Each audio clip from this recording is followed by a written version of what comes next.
একটা গ্রামে থাকতো মায়া নামে এক মেয়ে। তার অনেক বছর আগেই তার মা মারা যায়। তার বাবা আবার একটা বিয়ে করে। মায়ার সৎমা একদম দেখতে পারতো না মায়াকে, তাকে দিয়ে সবসময় কাজ করাতো। মায়া, তুই এত বড় মেয়ে হয়ে এখনো চুপচাপ ঘরে বসে আছিস? ঘরের কাজগুলো কে করবে শুনি? যা এক্ষুনি জল নিয়ে আয়। গরুগুলোকে কে খেতে দেবে?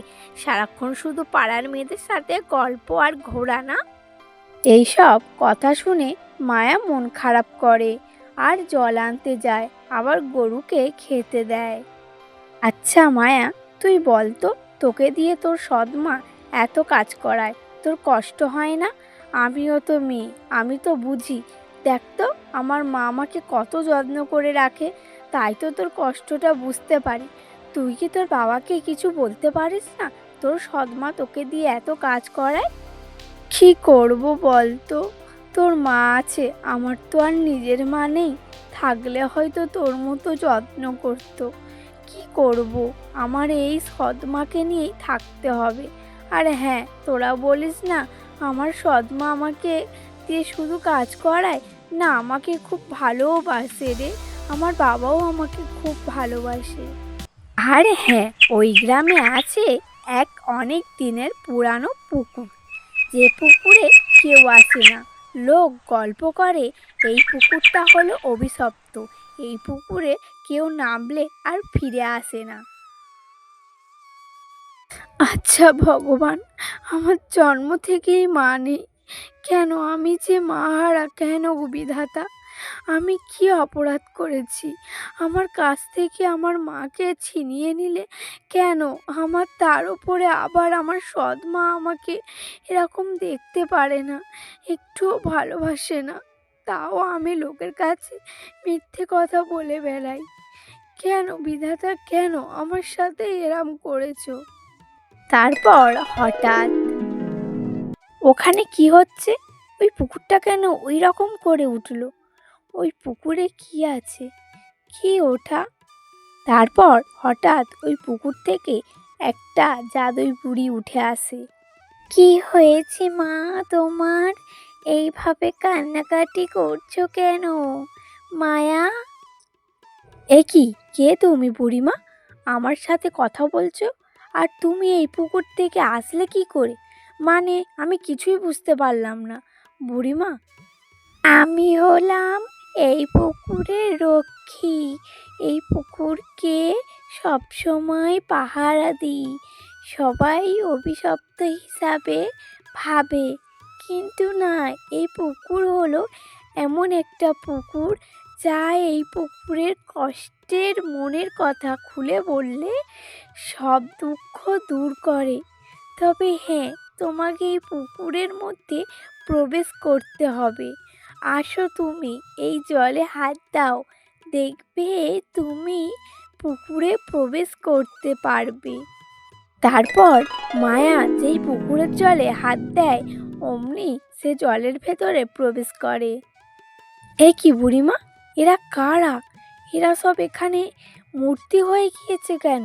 আমি তো ওদের আগে দেখিনি, আর এরা বা কেনই মূর্তি হয়ে গিয়েছে?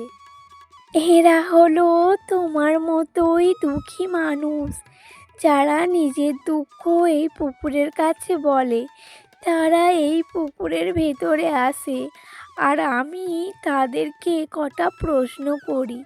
যদি তারা উত্তর দিতে পারে বা আমার পরীক্ষায় সফল হতে পারে, তাহলে এখানে মুক্ত হয়।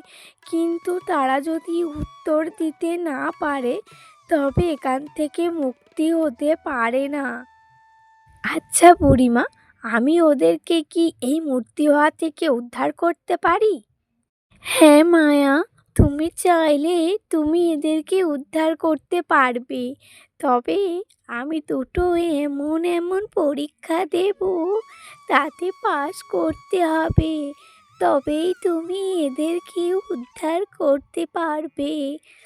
আর তুমি যদি এই পরীক্ষায় পাস না করতে পারো, তাহলে তুমি এদের মতো মূর্তি হয়ে যাবে। হ্যাঁ বুড়িমা, তুমি একবার বলো আমাকে, বলো কি করতে হবে, তুমি যা বলবে তাই করব, আমি রাজি। তুমি শুধু একবার বলো আমাকে কি করব। তবে শোনো মায়া, এই পূর্বের মাঠে একটা জঙ্গল আছে, সেখানে কোনোদিনও সকাল হয় না, কেউ জানে না সেখানে কি আছে, কোনোদিনও সকাল হয় না কেন। তবে তোমাকে ওখানে যেতে হবে, আর ওখানে একটা বড় গাছ আছে, সেখানে একটাই ফল, সেই ফলটা আমাকে এনে দিতে হবে। হ্যাঁ বুড়িমা, আমি পারবো। তুমি আর কি পরীক্ষা আছে বলো, আমি সব পরীক্ষা দিতে রাজি আছি। বুড়িমা, এই রকম জীবন বেঁচে থাকার থেকে ওই জঙ্গলে বিষাক্ত পোকামাকড়ের হাতে মরা অনেক ভালো। আমি আমার এই রকম জীবন চাই না। তুমি বলো আর কি করতে হবে। তবে শোনো মায়া, শুধু ওই পরীক্ষাই তোমার শেষ পরীক্ষা নয়, আরও পরীক্ষা আছে। আর একটা পরীক্ষা হলো, ওইখানে কোনো অসহায় কেউ থাকলে তাকে সাহায্য করা। আর যদি এই দুটো কাজ করো তাহলে তুমি পরীক্ষায় পাশ করবে। এরপর মায়া সেই ফলের উদ্দেশ্যে বেরিয়ে পড়ল সেই গভীর জঙ্গলে। এ কি, এত গভীর জঙ্গল, আমি এখান থেকে ফিরে যেতে পারবো তো? যাই হয়ে যাক না কেন, আমি ওই জঙ্গল থেকে ওই ফল নিয়ে যাবই, না হলে ওই মূর্তি হয়ে থাকা মানুষগুলো কোনোদিনই আর মানুষ হতে পারবে না। এরপর মায়া অনেক খোঁজার পর সে সেই জঙ্গলে একটা গাছে ফল দেখতে পায়। ও, ওই তো সেই ফলটা, আমি পেয়েছি সেই ফল। তারপর মায়া সেই ফল তুলে নেয়। ফলটা তুলতেই একটা রাজকুমারে পরিণত হয়। এ কি, কে তুমি? এই ফল থেকে বের হলে কে? আমি হলাম সূর্যনগর রাজ্যের রাজকুমার। একটা বুড়ির অভিশাপে আমাকে এই ফলে পরিণত করে। তবে হ্যাঁ, আমি জানতাম তুমি আসবে, কারণ সেই বুড়ি বলেছিল যে একদিন এই জঙ্গলে একটা সাহসী মেয়ে আসবে, আসলে যে কিনা তোমাকে এই ফলের হাত থেকে উদ্ধার করবে। হ্যাঁ, এই নাও ফল, এই ফলটা নিয়ে ওই বুড়িকে দেবে।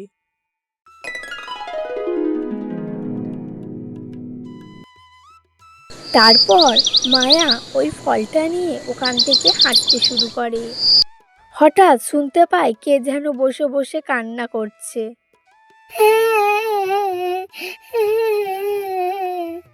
এ কি পাখি, তুমি কান্না করছো কেন? তোমার কি হয়েছে আমাকে বলো, আমি তোমার সব কষ্ট দূর করতে পারি।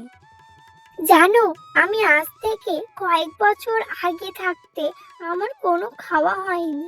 আমাকে তোমার হাতের ওই ফলটা দেবে? কেন, তোমার কি হয়েছে? তুমি এত বছর ধরে খাওনি কেন? তোমার তো সব আছে, তাহলে তুমি খাওনি কেন? কয়েক বছর আগে এক বুড়ির খাবার খেয়ে নিয়েছিলাম বলে আমাকে অভিশাপ দেয় যে আজ থেকে তুমি যা খাবার খাবে তোমার পেট ভরবে না। তাই এতদিন যা খাবার খেতাম আমার পেট ভরতো না। তবে আমি জানতে চেয়েছিলাম কি করে আমার এই অভিশাপ দূর হবে। তখন বলেছিল তোমার কথা। তাই আজকে তোমার ফল খেয়ে আমি অভিশাপ মুক্ত হব। সেই ফল খাবার পর সে একটা রাজকুমারীতে পরিণত হয়। এ কি, তুমি পাখি নয় রাজকুমারী? এ তো বিশ্বাস হচ্ছে না আমার। হ্যাঁ মায়া, আমি হলাম রাজকুমারী। আজকে তোমার ওই ফল খেয়ে আমি মুক্ত হলাম। আমি তোমার কাছে চিরকৃতজ্ঞ থাকব। তখন যে তোমাকে গল্প বলছিলাম, আমি কোনো পাখি না, আরাধ্যানগর রাজ্যের রাজকুমারী। অনেক ধন্যবাদ মায়া। তারপর মায়া ওখান থেকে চলে যায় সেই বুড়ির কাছে। বুড়িমা, বুড়িমা, তুমি যে ফল আনতে বলেছিলে, সেই ফল আনতে পারিনি বুড়িমা। তারপর মায়া সেই বুড়িমাকে সমস্ত কথা খুলে বলে। আমি জানি রে মা, তুই পারবি। মায়া, তুই হচ্ছিস মেয়ে। মায়া, তুই আমার দুটো পরীক্ষায় উত্তীর্ণ হয়েছিস, তবে এখনো একটা পরীক্ষা বাকি আছে। এই পরীক্ষা দিলেই তোর মুক্তি হবে। কি পরীক্ষা বুড়িমা, আমাকে বলো। আমি সব পরীক্ষায় পাস করেছি, এটাও পারবো। তাহলে শোন, এই যে মানুষগুলো মূর্তি হয়ে আছে, তোকে এদের কাছে গিয়ে বলতে হবে যে তোমাদের সব দুঃখ আমি নিয়ে নিচ্ছি, তবেই এরা ওখান থেকে মুক্তি পাবে। হ্যাঁ তাই, যদি এরাম বলি সবাই মুক্তি পাবে। ঠিক আছে বুড়িমা, আমি এক্ষুনি বলছি। হে ভগবান, এখানে যত মানুষ আছে তাদের সব দুঃখ কষ্ট আমাকে দিয়ে দাও, আর ওদের মুক্ত করে দাও। যেই সে মনে মনে ভগবানকে বলেছে, অমনি সবাই মানুষে পরিণত হয়েছে। যা মায়া, তোর ঘরে যা। তোর যত দুঃখ কষ্ট সব আমি নিয়ে নিলাম। যা, দেখবি তোর ঘরে আর অশান্তি হবে না। এই বলে মায়া ঘরে যেতেই দেখে তার সৎমা, তার বাবা তাকে খুব ভালোবাসছে। মা, তুই বল তো তোর জন্য কি বাজার থেকে নিয়ে আসবো। মা, তুই এতদিন কোথায় ছিলি? তোর জন্য কত চিন্তা হচ্ছিল। জানিস, আজকে তোর পছন্দের শাড়িটা কিনে আনবো, তাই বাজারে যাচ্ছি। হ্যাঁ গো, আমি মায়ের জন্য ওর পছন্দের খাবার রান্না করেছি। আমার মেয়েটা কতদিন ধরে না খেয়ে খেয়ে শুকিয়ে গেল গো। তুমি যাও, আমার মেয়ের জন্য ভালো ভালো খাবার নিয়ে আসো। এই রকমভাবে মায়াকে তার বাবা আর মা খুব ভালোবাসে, আর মায়ারও আর কোনো কষ্ট হয় না। এখন তাদের সংসার খুব আনন্দে আর ভালোবেসে দিন কাটে।